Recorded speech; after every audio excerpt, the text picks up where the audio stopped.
राधे राधे दोस्तों। आज हम सुनेंगे भूतनी और नाई की प्रेम कहानी। तो चलिए कहानी शुरू करते हैं। पहाड़ी इलाकों में एक छोटा सा गांव था जिसका नाम था सुल्तानपुर। पहाड़ी इलाकों में घर साथ साथ नहीं होते हैं, एक दूसरे से काफी फासले पर होते हैं। बड़ी मुश्किल से इस गांव में 40 घर थे। इस गांव में एक नाई भी रहता था। नाई का नाम रघु था।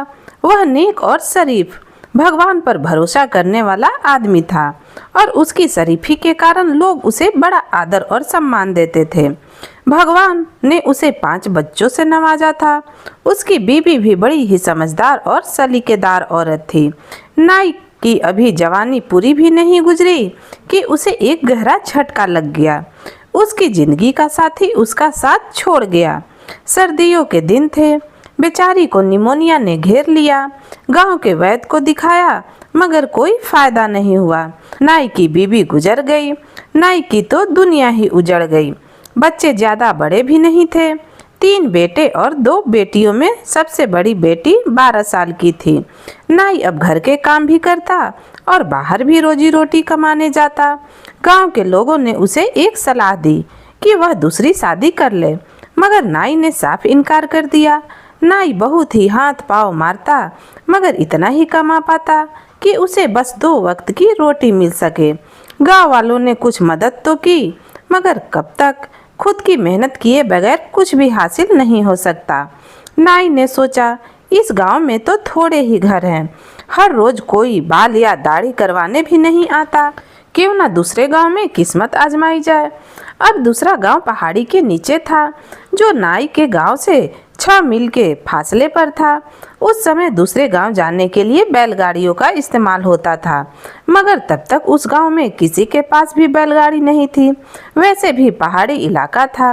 नाई सुबह जल्दी उठता, जरूरी काम करता, बच्चों को खाना बनाकर खिलाता और खुद खाता। फिर बच्चों को घर में बंद रहने की हिदायत देकर आसपास के घरों में भी कह देता कि बच्चों का थोड़ा ध्यान रखें और मुंह अंधेरे अपने सामान का थैला लेकर जंगल के बीच से होकर दूसरे गांव की ओर चल पड़ता। पहाड़ियों से नीचे उतरने के बाद उसे एक छोटी कम बहाव वाली नदी को भी पार करना पड़ता था और फिर 2 मील जंगल का रास्ता तय करने के बाद ही दूसरे गांव पहुंचता। दूसरे गांव में जाकर काम करने से उसकी माली हालत में काफी सुधार आ गया। बस मुश्किल था तो आना जाना, मगर नाई अब इसका आदी हो चुका था। दूसरे गांव में काम करते नाई को अब 5 महीने गुजर चुके थे। एक दिन नाई दूसरे गांव से वापस अपने गांव आ रहा था। नाई नदी पार करने के बाद अपने गांव की राह पकड़ी तो उसकी नज़र एक पेड़ पर पड़ी जिसे देखकर वह हैरान रह गया। पेड़ की डाल पर बैठी एक खूबसूरत नौजवान औरत नाई को बड़ी मोहब्बत से देख रही थी। नाई डर गया।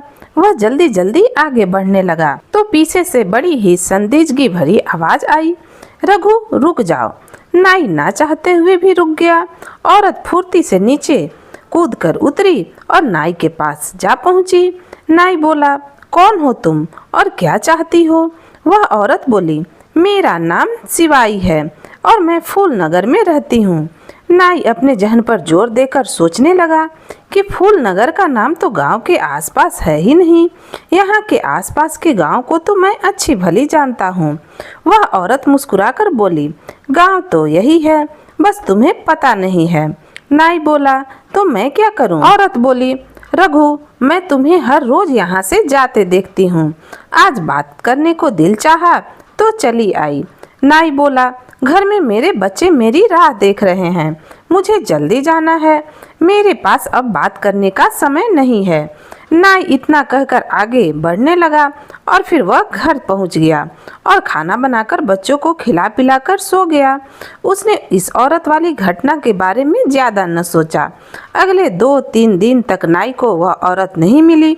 चूंकि दिन अब जल्दी जल्दी ढलने लगा था, नाई अब अपने साथ एक छोटी सी लालटेन रखने लग गया था। 5वें रोज फिर वह औरत आई और फिर नाई को उसी जगह पर मिली। आज नाई को वह औरत लालटेन की रोशनी में खौफनाक सी दिख रही थी। एक लम्हे को तो नाई डर गया और बोला, मेरा रास्ता छोड़ो। नाई बोला, क्या बात करनी है तुम्हें? इस समय घर से निकलती हो? क्या तुम्हें घर वाले रोकते टोकते नहीं? औरत बोली, मुझे कौन रोक टोक सकता है? नाई ने कहा, तो फिर तुम्हारे घर वाले लापरवाह हैं। औरत बोली, रघु, मुझे कोई नहीं रोक सकता। मैं तुम्हें दिल से पसंद करती हूँ। मैं तुम्हें पिछले 2 महीनों से यहाँ से गुजरते देख रही हूँ। जब मैं तुम्हें पहली बार यहाँ से गुजरते देखा तो देखती ही रह गई।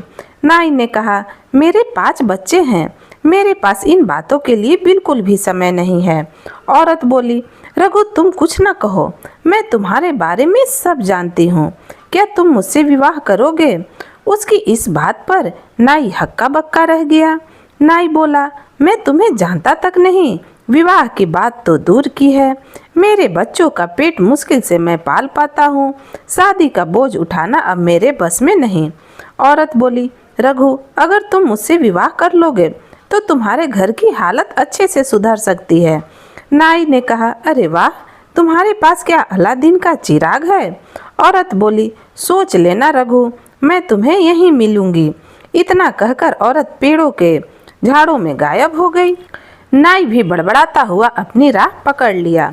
अगले रोज फिर उसी जगह वह औरत आई और नाई से बोली, रघु, तुमने क्या सोचा? नाई बोला, तुम्हें मुझ में क्या नजर आया?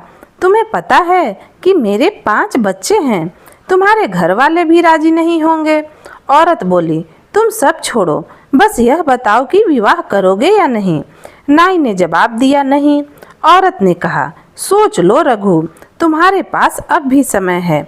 इतना कहकर वह फिर वापस चली गई। अगले दिन नाई का काम में बिल्कुल मन नहीं लगा। वह जिस गांव में काम करने जाता उस गांव में एक बहुत ही बूढ़ा आदमी था। उसकी उम्र बहुत ही ज्यादा थी। नाई ने सोचा कि उसी से कुछ सलाह लिया जाए। अब वह उसके पास गया और खुद के साथ हो रही वह सारी घटना कह सुनाया। वह बुजुर्ग बोला, रघु, मैंने भी फूलनगर नाम का कोई गांव का नाम आज तक नहीं सुना। बुजुर्ग ने कहा, आज तुम जल्दी जाओ और अगर आज वो तुम्हें मिले तो तू उसे बातों में उलझाकर रखना और उसकी आंखों को गौर से देखना कि वह अपनी पलकें झपकाती है या नहीं। एक बात और, तुम उसके पाँव भी देखना कि उसके पंजे किस तरफ हैं। कल आकर तुम मुझे यह सब बताना। कहकर बुजुर्ग को सोचने लगा। नाई अब अपने घर की राह पकड़ ली। जब नदी पार करके उसी जगह पहुंचा तो वह औरत उसी पेड़ पर बैठी नजर आई। नाई ने उसे ध्यान से देखा। वह पेड़ से नीचे उतरी और रघु के पास आई और बड़े प्यार से बोली, रघु, तुमने आज देर कर दी। नाई बोला, हाँ, आज काम ज्यादा था। नाई उसकी आंखों में देखने लगा तो उसकी आंखों में अजीब सी चमक थी और साथ साथ दहशत भी थी। नाई एक बार तो चकरा गया। फिर वह अपने आप को संभालते हुए उसके पैरों की ओर देखने लगा, मगर उसके लंबे लहंगे की वजह से पैरों को देख न पाया। फिर नाई को अचानक कुछ सूझा और वह बोला कि आज मैं तुम्हारे लिए पायल लाया हूँ। इतना कहकर नाई अपने थैले को झूठे मूठे टटोलने लगा। औरत ने खुशी से अपने लहंगे को ऊपर किया और बोली, लाओ तो रघु, मुझे पायल पहना दो। नाई ने देखा कि उसके पाँव भी उल्टे हैं। अब उसका डर के मारे मुंह खुला का खुला रह गया। वह फिर जल्दी से बोला, अरे लगता है दुकान पर भूल आया हूँ, कल लाऊंगा।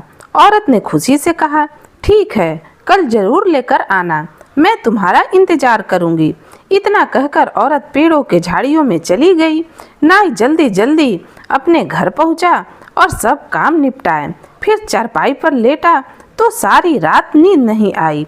नाई अब रोज की तरह अपने सुबह का काम निपटाकर दूसरे गांव पहुंचा तो सीधा बुजुर्ग के पास गया और कल वाली सारी घटना बताई। बुजुर्ग ने कहा, मुझे जिस बात का डर था वही हुआ। नाई बोला, क्या मतलब है? बुजुर्ग बोला, उसने तुम्हें अपने गांव का नाम फूलनगर बताया है। दरअसल उसने अपनी दुनिया के गांव का नाम तुम्हें बताया है। उनकी अपनी एक दुनिया होती है और कभी कभी गलती से भी हमारी दुनिया में आ जाते हैं। नाई बोला, जी आप मुझे साफ साफ बताइए, मुझे कुछ समझ नहीं आ रहा। बुजुर्ग बोला, रघु, तुम जिसे औरत समझ रहे हो दरअसल वह एक भूतनी है जो तुमसे सच्ची मोहब्बत कर बैठी है। बुजुर्ग की बात सुनकर नाई के चेहरे का रंग उड़ने लगा। नाई बोला, तो अब मैं क्या करूं? बुजुर्ग बोला, वह तुम्हें नुकसान भी पहुंचा सकती है अगर तुम उसका कहा नहीं मानोगे तो। नाई बोला, तो फिर मैं क्या करूं? बुजुर्ग ने कहा, तुम उसे मीठी मीठी बातों में उलझाकर उसके बाल काट लेना और फिर वह तुम्हारे कब्जे में हो जाएगी, कभी तुम्हारे खिलाफ नहीं जाएगी।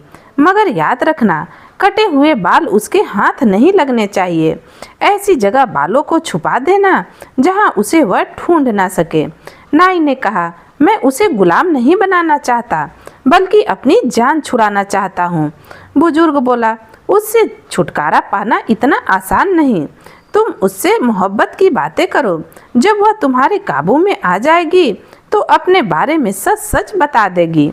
मेरी मानो तो उसे बस में करके देखो। इसके अलावा वह तुम्हें हर हाल में बर्बाद कर देगी अगर तुम उसके कहे अनुसार न चलोगे तो। नाई अब दिन भर सोचता रहा और अब सांझ ढली तो अपने गांव की तरफ चल पड़ा। आज वह औरत फिर उसे उसी जगह पर मिली। वह पहले से भी ज्यादा खूबसूरत लग रही थी। नाई ने उसे यह जाहिर नहीं होने दिया कि वह उसका राज जान चुका है। नाई के मन में अब उसके बाल काटने की खुराफात चल रही थी। अरे तुम्हारी पायल! नाई यह कहते हुए अपने थैले को जमीन पर रखकर उसे टटोलने लगा। तभी वह औरत पायल को देखने की उत्सुकता से नीचे झुकी तो नाई ने अपने तरफ उसके चेहरे की पास लटकती हुई बालों को झट से काट लिया। औरत अब जोर जोर से रोने लगी और डरावने रूप में आ गई। नाई को बड़ा डर लग रहा था। औरत बोली, तुमने मेरे साथ धोखा किया है, मेरी मोहब्बत का फायदा उठाया है।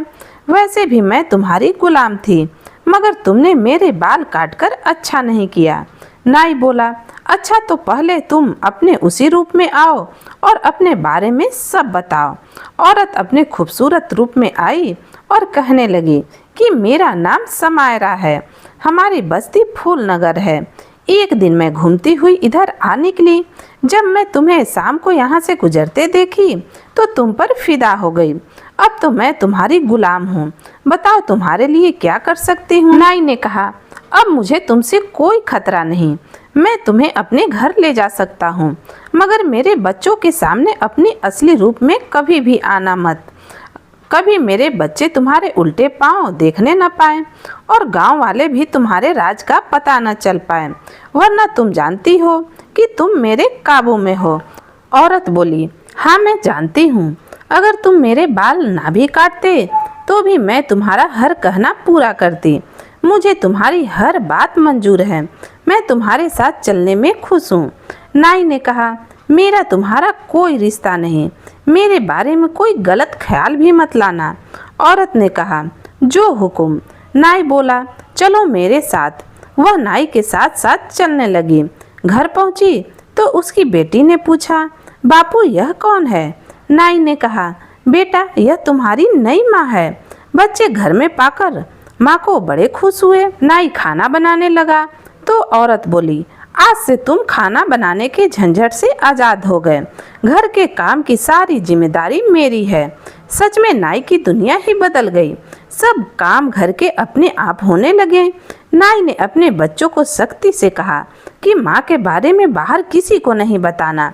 बच्चे अब घर से बाहर खेलने जाते तो लोग यह देखकर अचंभे में पड़ जाते कि अब बच्चे धोए साफ सुथरे कपड़े पहने हुए रहने लगे, घर भी हमेशा साफ सुथरा रहने लगा। कभी कभी औरत को नाई द्वारा काटे बालों का बड़ा अफसोस होता, क्योंकि वह अब अपनों से मिल नहीं सकती थी, अपनी दुनिया में नहीं जा सकती थी। नाई ने वे बाल एक खटिया में डालकर घर की एक दीवार के पास दबा दिया था। समय बीतता गया, बच्चे बड़े होने लगे तो लोगों ने बच्चों से पूछना शुरू कर दिया कि तुम्हें तैयार कौन करता है और तुम्हारे घर का सारा काम कौन करता है। बच्चों ने कह दिया कि हमारी माँ हमें तैयार करती है। लोगों को बड़ा अचंभा हुआ कि यह कैसे हो सकता है, इसकी माँ को तो मरे सालों बीत गए। फिर एक दिन सांझ को पड़ोस की एक औरत चुपके से नाई के घर में ताक झाँक करने लगी। बस औरत को उसी दिन भूल हो गई। वह उस पड़ोसन ने उस औरत को देख लिया। उसने देखा कि उस औरत के पांव तो उल्टे हैं वह औरत बैठकर सब्जी काट रही थी। अब पड़ोसन उसे देखकर वहीं बेहोश हो गई। होश आया तो घर जाकर अपने पति को यह बात बताई। उसका पति बोला, अब यह बात दोबारा अपने मुंह पर मत लाना। अगर यह बात झूठी निकली तो कोई गांव में हमारी बात पर यकीन नहीं करेगा। पड़ोसन बोली, मैं भगवान की कसम खाकर कहती हूँ, मैं झूठ नहीं बोल रही हूँ। फिर कई दिनों तक पड़ोसन और उसका पति नाई के घर में ताक झाक करने लगे। फिर एक दिन उस पड़ोसन के पति ने भी उस औरत को देख लिया। फिर यह बात पूरे गांव में आग की तरह फैल गई। सब नाई के घर को भूतनी का घर कहने लगे। नाई का घर अब भूतनी के घर के नाम से मशहूर हो गया। उड़ते उड़ते यह बात नाई के कानों में भी जा पहुंची तो नाई बड़ा घबराया और घर जाकर औरत से बोला, मेरे बारे में लोग तरह तरह की बातें कर रहे हैं। मैंने तुम्हें कहा था कि किसी के सामने अपने आप को मत आने देना। औरत बोली, मैंने यह जानबूझकर नहीं किया। मैंने कई साल तुम्हारे यहाँ गुजारे, तुम्हारे घर और बच्चों की देखभाल की। अब तुम मुझे आज़ाद कर दो। मगर नाई अब उसका आदी हो चुका था। हर काम तैयार मिले तो कौन पागल उसे आज़ाद करे।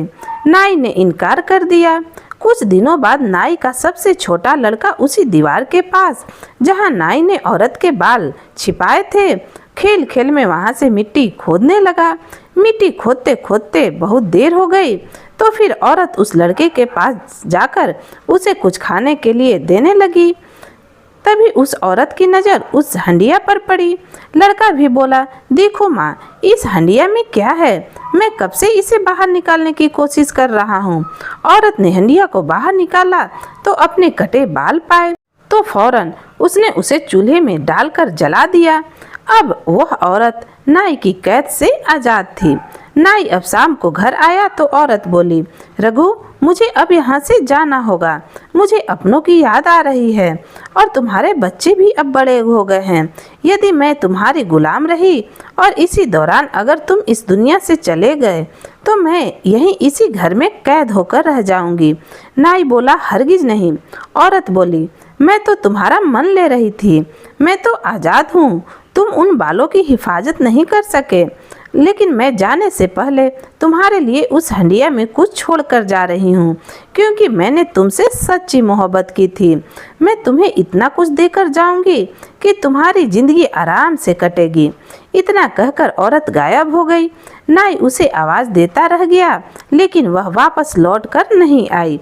नाई को अब अपनी गलती का एहसास होने लगा। नाई अपना सिर पीट पीट कर रोने लगा। नाई ने हंडिया की तलाश की तो उसमें ढेर सारे सोने के सिक्के निकले। इसी गांव में रहते रहते वह इस कलंक को धो भी न सका। लाख कोशिश की सफाई देने की, मगर लोग फिर भी उस घर को भूतनी का घर ही कहने लगे। अंत में नाई ने शहर में दूसरा घर ले लिया और बच्चों के साथ वहीं रहने लगा।